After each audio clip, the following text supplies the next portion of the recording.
मैयानि जे जोङो मोनसे रेलि लादोंमोन बा प्रटेस्ट लादोंमोन जे मोनद' हारिनो एसटि होनायनि एगेन्स्टआव बे रेलिया जोङो सिगाङावनो डिसकाशन खालामनाय बायदियै बियो कमप्लिटलि जोङो पिसफुल वेआवनो थांगासिनो दंमोन नाथाय माखासे आनकन्ट्रलेबल रिजननि थाखाय बियो बेबायदि महर लादों बिनि सायावथ' दा बे जाथाया जानानै थांखांबाय नाथाय दा आं मोनसेल' खोथा बुंनो सानो मैया जे बिदि सिटुएशन नुसेयावबो बिदि जोंनि फरायसाफोरनि खुद्रि सारनाय नुसेयावबो दिनै जोंनि बर' लिडार्सफोरा मानो सिरि जोंहा सासे सानैल' बर' लिडार्स नङा जोंहा गोबां पलिटिकेल पार्टिस दङ गोबां लिडार्सफोर दङ नाथाय दिनै जोंनि फरायसाफोरनि बिदि खुद्रि सारनाय नुसेयावबो बिसोरो दिनै मानि थाखाय सिरि जों मैया बेयाव रावबो मोनसे पार्टिनि जानानै थाङाखै बबेबा मोनसे पार्टिकुलार अर्गेनाइजेसननि जानानै थाङाखै जों एज ए ट्राइबेल बेयाव जोङो जोंनि मोननांगौ मोन्थायखौ गुबुननो होनायनि थाखाय जों सोमावसारनो थांदोंमोन जुदि दिनै स्टुडेन्टफोरनावनो फरायसाफोरनावनो गावसिनि मोन्थायनि थाखाय बेबायदि साननाय दंब्ला जोंनि लिडार्सफोरनाव बेफोरबायदि साननाय गैया नामा दिनै मैयानि जा सिटुएशन नुदों बिनि उनावबो बिथांमोननि सिरि थानायखौ आङो सोंथि सोंनो सानो जुदि बिथांमोना बेफोरबायदि माखासे भायलेन्ट एक्ट जानायफोरखौ बिथांमोना सोंखारिदों नाथाय बिदिखौ सोंखारिनायजों लोगोसे बिथांमोना मानि थाखाय जे जोंनि मोन्थायखौ दिनै गुबुननो होनो थांगासिनो मानि थाखाय एनअसि हरदोंमोन बेफोरनि सायाव क्लेरिफिकेसन होयोबा दिनै स्टुडेन्टफोरखौ जोङो सामलायनो हायो नाथाय बिथांमोननि मोनसेबो रेसपन्स मोनैयावसो जों दिनै स्टुडेन्टफोरखौ सामलायनो हायै जानानै फैदों दा जोंबो बिब्दि एज ए स्टुडेन्ट बिब्दि जेबो भायलेन्ट बिदि माबा मोनसे खालामनो साना नाथाय जोंनि स्टुडेन्टफोरा बिथांमोननिफ्राय नांगौ बायदि रेसपन्स मोनाखै दिनै जोंहा बिटिसिनि चिफ हाग्रामा महिलारि सार दं जोंहा अपोजिसननि लिडार प्रमद बर' सारमोन दं फर्मार चिफ बिथांमोनाबो दिनै सिरि दिनै जोंनि रुलिं पार्टियाबो सासेबो लिडार्सफोरा जेबो बुङाखै नाथाय बेजों लोगोसे जोंहा मैया जा स्टेट एसेम्बलि बेयावबो जोंहा स्पिकार दङ केबिनेटआव मन्त्रि दङमोन बिथांमोनाबो मानो बे एसटि बिल पास खालामनायनि सायाव बिथांमोना मानो जेबो जोंनि कनसेन्टबो सोङाखै बिसोरो बे एसटि जानाखि डिमान्ड खालामबाय थादों बिनि सायाव एनअसि हरनायावबो जों जेबो मिन्थियाखैमोन दा बेफोरखौनो जों एज ए स्टुडेन्ट जोंनो दिनैसिमाव रेसपन्स नांगौ मानि थाखाय नोंथांमोनहा जोंनि मोन्थायखौ गुबुननो होनो थांगासिनो दं जोंबो जेबो बिब्दि खुद्रि साननायजों लोगोसे जोङो माबा मोनसे जोंनि हारिनिनो खहा खालामनानै लानो गोसो गैया नाथाय जोंनो नोंथांमोननिफ्राय एन्सार नांगौ फिननाय नांगौ मानि थाखाय दिनै नोंथांमोना सिरि बेबायदि सिटुएसनावबो खौरां नायगिरि साफ्रोमबो जोंनि बर' हारिनि नायगिरि बिथांमोननिसिम जों बेखौनो फोरमायहरनो सानोदि जोंहा थांनाय 25 नभेम्बर बे साननिफ्राय जोंनि जाय मोनसे आसाम एसेम्बलिनि पार्लियामेन्ट जिरायनाय बियो सोलिनानै मैयायो हयथ' जोबलांबाय दा बेवहाय मोनसे जोंनि बर' हारिनि बा ट्राइबेल माहारिनि थामोनथानि बागै सावरायनाय जादोंमोन जाय मोनसे एसटि नङा होमबा बे मान मर्यादाखौ गुबुन मोनद' माखासे जौगानाय हारिनो होनो थाखाय जोंनि बिटिसि गभर्नमेन्टआ एनअसि हरनायनि गेजेरजों जोंनि जाय मोनसे आसाम सरकारनि पार्लियामेन्टआव बियो सावरायजानानै बिलआ पास जादों दा थिग बे लेखायैनो जोङो 25 नभेम्बराव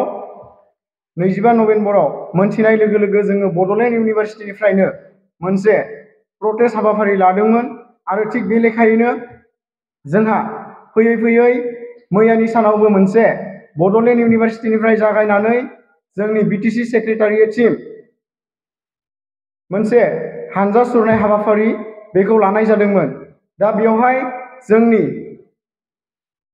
दैदेनगिरि हिसाबै मेनलि बड'लेण्ड इउनिभारसिटि लोगोसे जोंनि क'क्राझार इउनिभारसिटि आरो सिआइटि बेनि माखासे फरायसाफोराबो बाहागो लादों लोगोसे जोंनि इन्टायार क'क्राझार डिस्ट्रिक्टनि सिङाव थानाय जिखिनि कलेजफोर दं बैफोर कलेजनि गासैबो ट्राइबेल फरायसाफोरा बाहागो लानानै मैयानि हानजा सुरनाय हाबाफारिखौ मोजाङै मोजां जाफुंहोदोंमोन दा थिग बे लेखायैनो जोंनि फरायसाफोरनि माखासे सेन्टिमेन्ट जायनोखि जोंनि हारिनि स्टेटास एसटि बे मान मर्यादाखौ गुबुन हारिनो होनो नागिरनायखौ लानानै जोंनि साफ्रोम बर' फरायसा बिथांमोना खुद्रि सारदोंमोन आरो बे खुद्रि सारनायावनो जोंनि सेन्टिमेन्टआ एसे बांद्राय जानायाव आरो माखासे पुलिस प्रशासना जोंखौ सेक्रेटारि गेट सिङाव हाबहैयैनि माने गेटखौ बन्द खालामनायनि थाखाय जोङो माखासे इनिसिएटिभ लानो गोनां जादोंमोन, जायनि दारै मैयानि जायखिनि थासारि बुख्रुब बुसि बियो सोलिदों।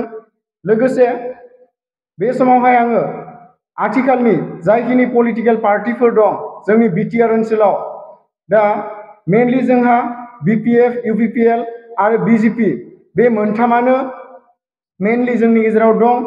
दा बे हिसाबै जोंहा बैफोर राजनितिक हान्जानि सासेबो दैदेनगिरि बिथांमोना दिनै जोंनि गेजेराव दावराव जादोंब्लाबो फंसेबो खोथा बुङाखै।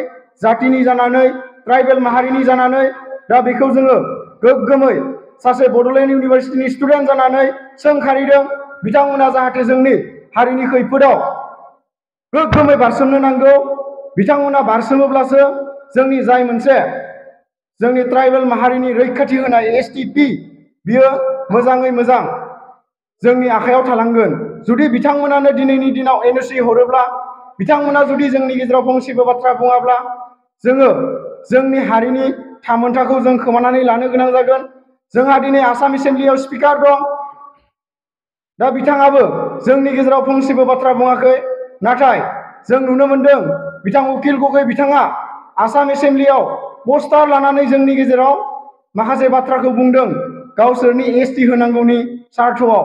नाथाय जोंनि केबिनेट बे मिनिस्टार माखासेया मा खालामनानै दं, एसटि आरो बर'फोरनि एसटिनि माखासे मिनिस्टार आरो लोगोसे बर'फोरनिफ्राय बड'लेण्ड हालामनिफ्राय थांनाय माखासे मिनिस्टारफ्रा मा खालामनानै दं, दिनै माखासे जोंनि एमएलएफोरा गुदुं सिङाव हाबसोनानै थानाय बायदि थायो एखनब्ला एखनब्ला। नाथाय मैया जेब्ला जों बिटिसि सेक्रेटारियेटआव दुङाव थासारि सोमजिहोदोंमोन, अब्लानिया जोंनि बे दुर्गा दास बर' बिथाङा माखासे खोथाखौ बुंफैदों। बेफोरबायदि हारिनि अलखद समाव फंसेबो बाथ्रा बुङा। जों बर' जातिया गावनि थामोनथा रैखाथिनि थाखाय दावराव खालामनायाव दिनै जोंनि हेंथायैसो सोरबा एक्स वाइ जेडआ केस होदों। मा बेफोरो? नोंसोरनियाव बर'नि थै दंना गैया? बे बिटिसि सेक्रेटारियेटनि बे गार्डफोरा थै दंना गैया बर'नि? बेयाव सोरबायदि मानसिया साख्रि मावनानै दं? जोंखौदि बिथांमोननि एडमिनिस्ट्रेटिभआ केस होदों, आरो बे हाग्रामा महिलारी सारा दिनैबो मानो फंसेबो खोथा बुङाखै? बिथाङा एनअसिखौ मानो हरनांगौ? बेजोंनो लोगोसे जोंहा दिल्लीयाव जाय मोनसे पार्लियामेन्ट सिजन जानो थांगासिनो, बेयावबो जोंनिफ्राय सानै मन्थ्रि दं।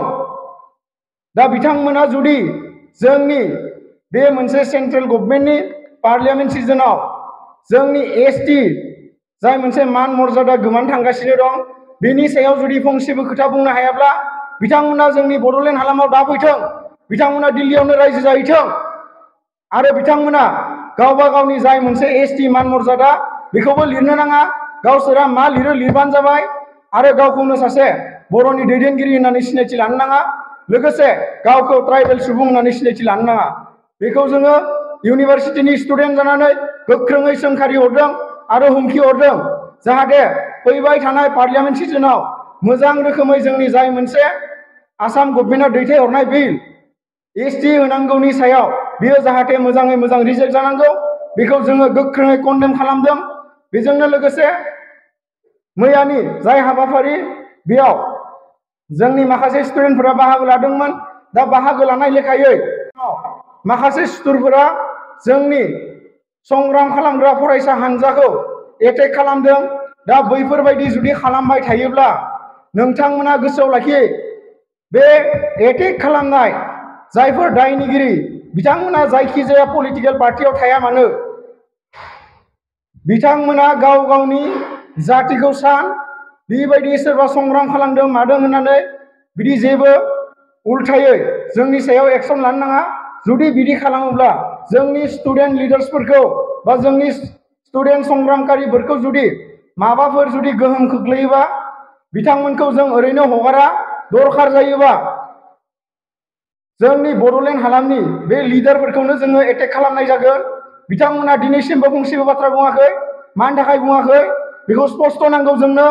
लोगोसे जोंहा ससियेल मिडिया बाहायगिरि बिथांमोना माखासे बिथांमोना मा खालामदों, मैया सेक्रेटारियेट गेटआव सोरबा भिडिअ लादों, सोरबा सिङाव बायला जिलाफोरखौ भिडिअ लादों।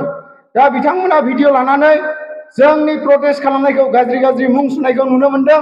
बिथांमोना जाहाथे बेफोरखौ बन्द खालामनो नांगौ आरो जुदि बिथांमोना बेफोरखौ बन्द खालामनो हाया नोंथांमोनखौ जों थोंजोङै एक्सन लागोन आरो नोंथांमोना बेफोरखौ बन्द खालामनो नांगौ आरो जाहाथे जोंनि संग्राम खालामनायखौ मोजाङै मोजां हेफाजाब होनो नांगौ जों बेखौ आपिल खालामबाय। नोंथांमोनाबो सासे साफा बर' सुबुं आरो बे हिसाबैनो सासे ट्राइबेल सुबुं हिसाबै जोंनि संग्रामाव नोंथांमोनाबो बाहागोसो लानो नांगौ। नाथाय जोंनि हेंथायै बुंनाया बेयो मोजां जायाखै। लोगोसे आं खावलायबावनो सानो जिहेतु जोङो इउनिभारसिटिनि बा जों एजे ट्राइबेल फरायसा हिसाबै जोंनि जाय मोनसे संग्राम बेखौ जागायबाय। दा बे हिसाबै जोङो मोनफ्रोमबो जोंनि बिटिआर हालामनि गासैबो रायजो राजा बिथांमोनखौ जोङो खावलायनो सानो जे जोंनि संग्रामाव बयबो बाहागो ला। गामियानो जा आनसलिक लेभेलानो जा ब्लक लेभेलानो जा बैफोरबायदि जुदि जोङो स्टेन्ड होयोब्लासो जों जोंनि थामोन्दाखौ मोजाङै मोजां रैखाथि होनो हागोन। बेनिफ्राय नेक्स्ट जुदि दा पार्लियामेन्ट सिजनाव बा जोंहा मैयायो मोनसे बाथ्रा होदोंमोन जोंनि डिसि मेडामा जे 24 आवारनि गेजेराव जोंनो मोनसे बाथ्रा होगोन बा एनअसि हरनायखौ उइथड्र खालामनायनि बाथ्रा। दा बे जुदि मोजाङै मोजां जानानै थाङा अब्लानिया जोङो मैया जिबायदि हाबाफारि लादों बिनिख्रुइ देरसिन जोङो सुबुं गमा लागोन। जाय सुबुं गमायाव 40निफ्राय 50 रोजा सुबुङा बाहागो लागोन आरो बे सुबुं गमानि गेजेरजोंनो जोङो फिन आरोबाव प्रटेस्टखौ जागायगोन।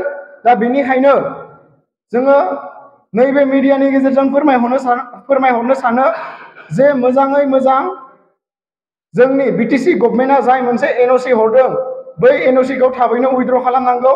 बेखिनिखौनो बुंनानै दिनैनि जा मोनसे फोसावनाय बेखौ एसेयावनो फोजोबथ'बाय। गोजोन्थों।